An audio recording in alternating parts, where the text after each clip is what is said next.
सुप्रभात। मैं हूं जगेंद्र राणा। आज हम जिस विषय पर चर्चा कर रहे हैं वो है हीर रांझा। हीर रांझा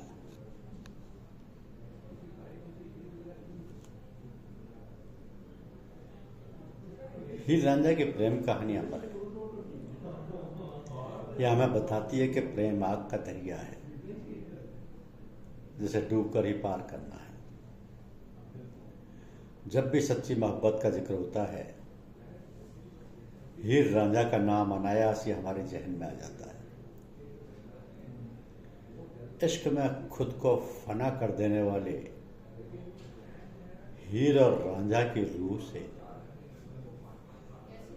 खुदा को फना कर देने वाले इश्क में खुद को फना कर देने वाले हीर और रांझा की रूह से खुदा की इस इनायत प्रेम को कोई अलग नहीं कर पाया। तमाम मुश्किलों और दर्द के बावजूद सच्चे प्रेम के पर्याय बन चुके इन प्रेमियों ने कई प्रेमी जोड़ों को इस डगर का रास्ता दिखाया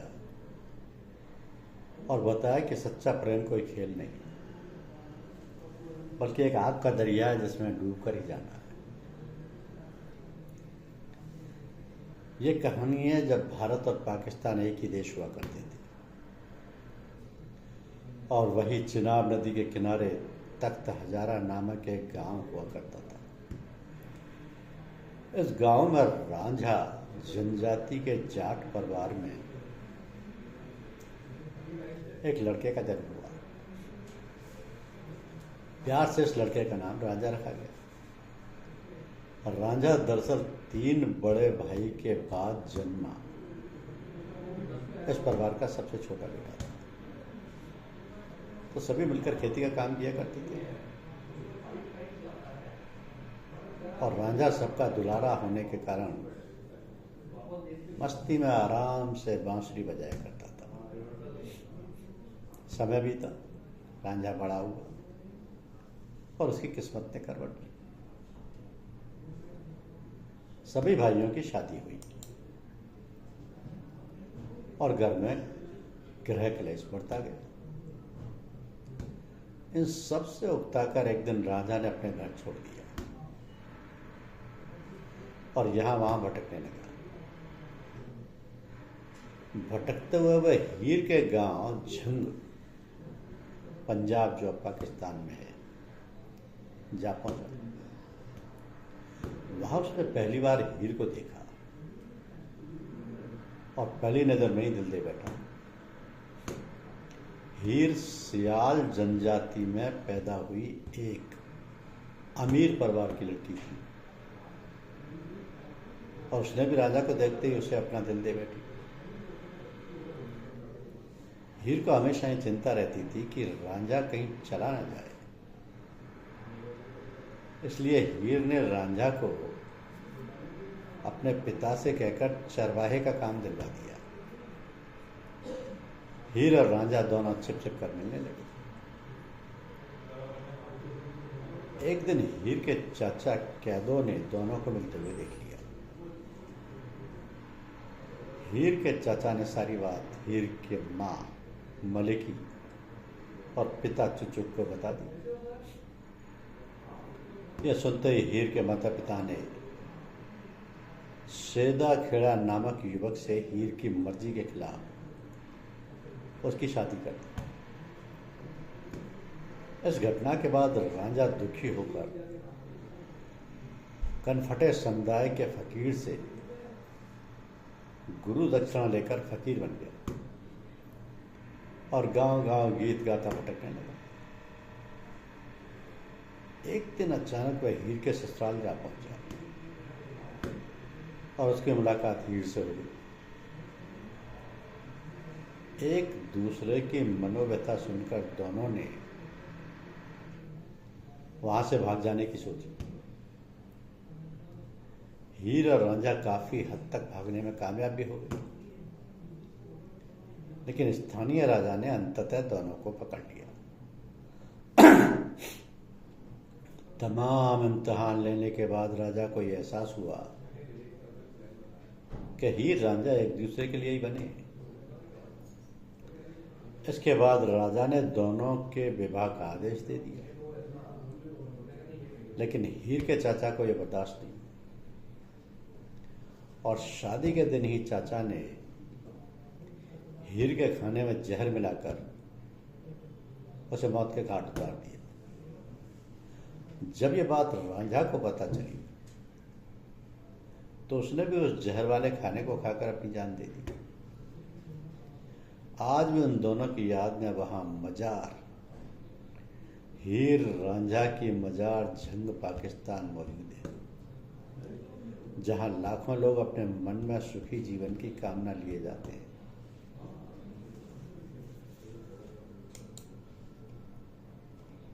लेकर के जाते हैं।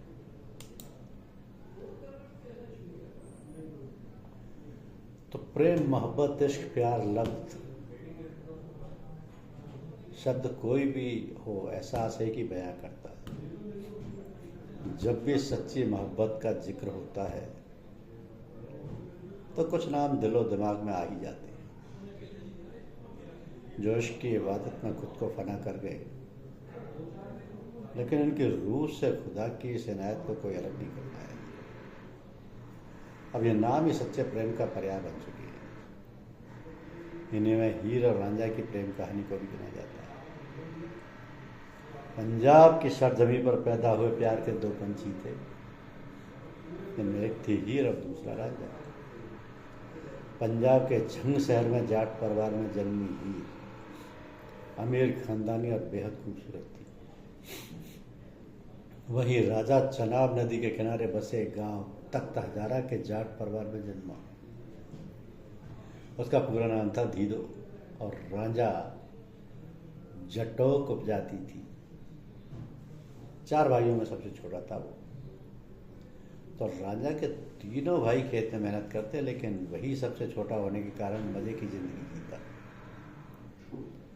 बांसुरी बजाने का बस शौकीन था, तो उसका दिन इस शौक को पूरा करते करते निकल जाता।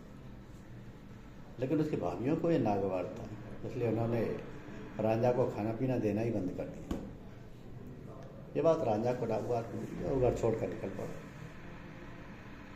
भटकते हुए वह हीर के गांव झंग पहुंचा। जहाँ हीर को उसने पहली बार देखा, वहां हीर के घर उसने गाय भैंसों को चराने का काम किया। तो खाली समय में वो छांव में बैठकर बांसुरी बजाया करता था। हीर तो उसके मन को मोह ही चुकी थी। रांझे की बांसुरी सुन हीर भी मंत्रमुग्ध सी हो गई। अब हीर भी उसे पसंद करने लगी थी। दोनों के मन में एक दूसरे के लिए कब मोहब्बत पैदा हुई उन्हें पता भी नहीं चला। अब दोनों बस एक दूसरे के दीदार करने के मौके ढूंढते और एक दूसरे का सामना साथ उनके मन को बेहद भाता। दोनों छुप छुप कर मिलने लगे, लेकिन एक दिन हीर के चाचा ने दोनों को मिलते हुए देख लिया और हीर के पिता चुचुक और माँ मालकी तक ये बात पहुँची। फिर क्या था, हीर की शादी जबरदस्ती एक सदा खेड़ा नामक आदमी से कर दी गई। अब रांझे के लिए कुछ बचा ना था। उसका मन अब दुनिया जहान में लगता ना था। वह जोग यानी संन्यास लेने वाले लेके बाबा गोरखनाथ के डेरे टिल्ला जोगिया चला गया। वो अपना कान छिदाकर बाबा का चेला बन गया। अब अलग निरंजन कहते हुए पंजाब के अलग अलग क्षेत्रों में घूमने लगा। एक दिन अचानक वो हीर के ससुराल पहुंच गया। दोनों एक दूसरे को देखकर अपने प्रेम को रोक नहीं पाए और भागकर हीर के गांव आ गए। हीर के माँ बाप उन्हें शादी करने की इजाज़त तो दे दी, लेकिन हीर के चाचा को बिल्कुल बर्दाश्त नहीं था। जलन के कारण ही हीर को ईर्ष्यालु चाचा कह दो हीर के लड्डू में जहर डालकर खिला देता है। जब तक ये बात रांझा को पता चलती है तब तक बहुत देर हो चुकी होती है। रांझा के लिए दुख बेहद पीड़ादायी था। वो इस दुख को बर्दाश्त नहीं कर पाया और उसने भी वही जहरीला लड्डू खा लिया जिसे खाकर हीर की मौत हुई। तो हीर के साथ साथ रांझा ने भी दम तोड़ दिया और उस प्रेम कहानी का अंत हो गया। दोनों को झंग में एक साथ दफनाया गया। जो मज़ारें अब भी वहाँ बनी हुई हैं। उनकी मज़ारें अब भी वहाँ बनी हुई हैं। तो पंजाब की धरती पर कई प्रेम कथाओं का जन्म हुआ, जिनमें वारिस शाह रचित हीर को शायद तक जगत के लोग बखूबी जानते। अमीर परिवार की खूबसूरत हीर ने प्रेम किया राजा से। राजा अपने 4 भाइयों में सबसे छोटा था। भाइयों से विवाद के बाद में घर छोड़कर चला भाग गया और हीर के गांव तक आ पहुंचा।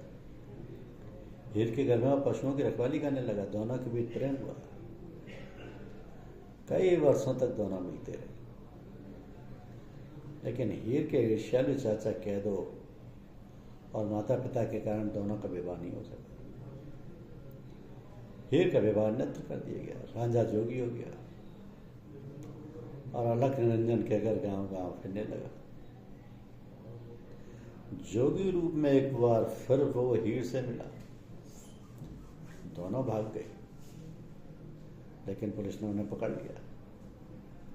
उसी रात पूरे शहर में आग लग गई। घबराए हुए महाराजा ने प्रेमियों को आज़ाद कर दिया और उन्हें विवाह की इजाज़त दे दी। दोनों हीर के गांव वापस आए। इस बार माता पिता उनके विवाह पर राजी हो गए, लेकिन विवाह के दिन हीर के ईर्ष्यालु चाचा कैदों ने हीर को विष खिला दिया। राजा ने उसे बचाने की बहुत कोशिश की, किंतु हीर न बच सकी। हीर के दुख में व्यथित रांझा को भी जहर खाकर मौत हुई। और इस तरीके से एक दारुण प्रेम कहानी का अंत हुआ। यह पंजाब की एक प्रसिद्ध प्रेम कथा है। ये जो कहें कि इतिहास की सबसे ज़्यादा चर्चित प्रेम कहानी है। रांझा का दिल टूट गया। वो ग्रामीण क्रम घूमता रहता है जब तक कि अंततः उसकी मुलाकात एक जोगी से नहीं हो जाती। टीला जोगियान तपस्वी की पहाड़ी में जोगियों का कनफटा यानी छिदेवेकान संप्रदाय के प्रसिद्ध संस्थापक गोरखनाथ से मिलने के बाद रांझा खुद जोगी बन जाता है। अपने कान छिदवाता है और भौतिक दुनिया को त्याग देता है। भगवान का नाम लेते हुए पूरे पंजाब में घूमता है। अंततः उस गांव को ढूंढता है जहां हीरा रहती है।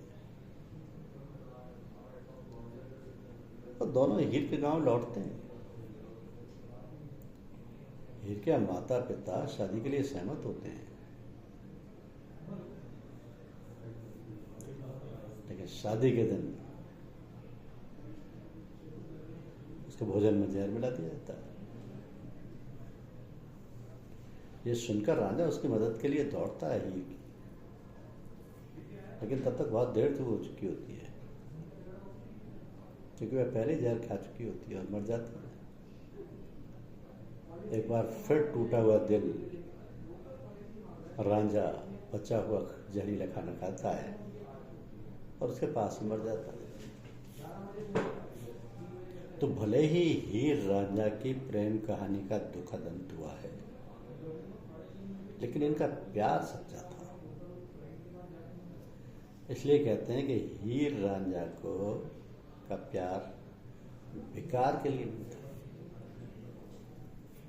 याद करते थे और सामने आ जाते थे, दोनों आपस में मिल जाते थे। वो है एक जन्म के आशिक माशूक। तुम हो जन्म जन्मांतर के। तुम ब्रह्मा वत्स भी सच्चे आशिकपन अपने माशूक माँ बाप को दिल से याद करना। तो प्रेमियों की ये कहानी पंजाब की एक ऐसी आदर्श कहानी बन गई जिसमें प्रेम की इंतहा दर्शाई गई है। इंतहा के मायने ये हैं कि रांझा के बांसुरी बजाने के तरीके से हीर मंत्रमुग्ध हो जाती है और अंततः उससे प्यार करने लगती है। वो कई वर्षों तक एक दूसरे से गुप्त रूप से मिलते रहे, जब तक कि वह हीर के ईर्ष्यालु चाचा कैदो और उसके माता पिता द्वारा पकड़ ही लिए गए। तो हीर को उसके परिवार और स्थानीय पुजारी या मौलवी द्वारा सईदा खेड़ा नाम के एक अन्य व्यक्ति से शादी करने के लिए मजबूर किया गया था। अंततः दोनों की मृत्यु हो जाती है जहर खा, और कहानी यहीं अधूरी रह जाती है। धन्यवाद।